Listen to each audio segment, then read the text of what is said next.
All right, well, we made it past 2020 and we're into 2021, and it's time to start getting ready for growing season.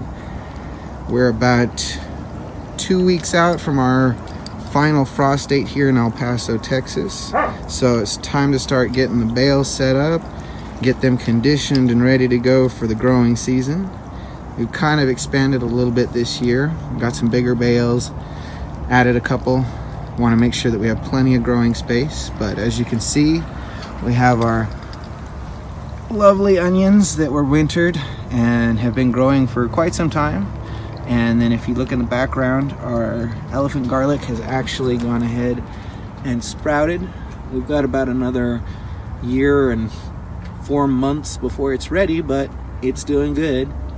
Got the soaker hoses in, something we didn't do last year.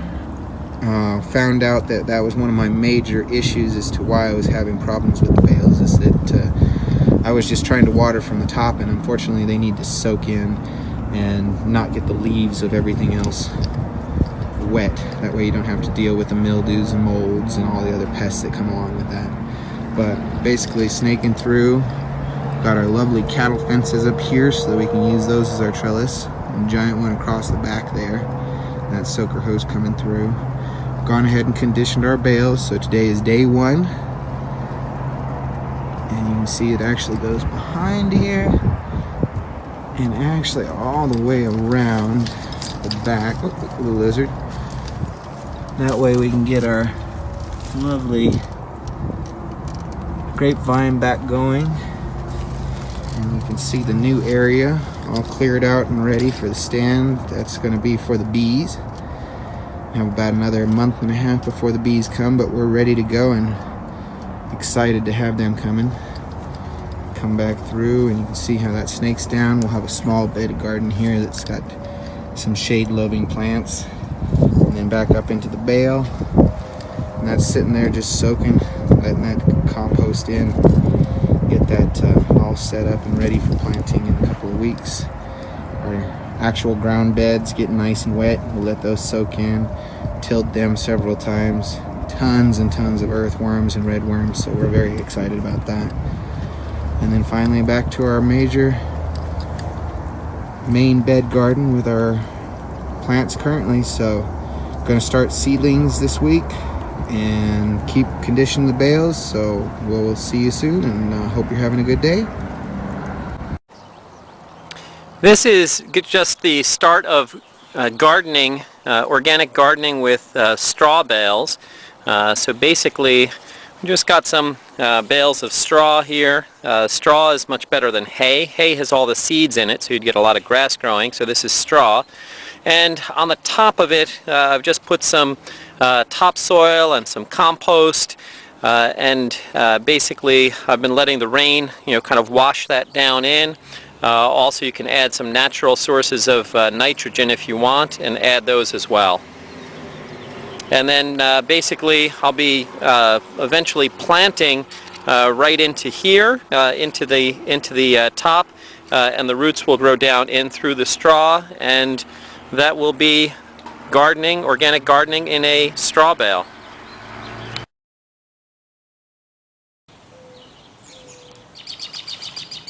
Here I've taken some bales of straw, not hay, but straw, and I've kind of let them rot over the winter, and now I just pushed down and made some holes in them here, just all along, and that's where I'm going to plant. I'm going to put in some topsoil there, or some compost, even better. And down into the hole, and then I will plant my vegetables for organic gardening right within those straw bales. Okay, so here, just fill in those holes in the straw bale, just tossing in some topsoil, or you can put in some compost, so that we're going to be able to plant our plants right into there, as you can see. Going down the line here, what we're going to be planting, we have some heirloom tomato, which is Amish paste, We have some sugar snap peas, some celery, some green beans, some lettuce, and some carrots, and then off on the ground someplace I'm going to be planting some sweet corn.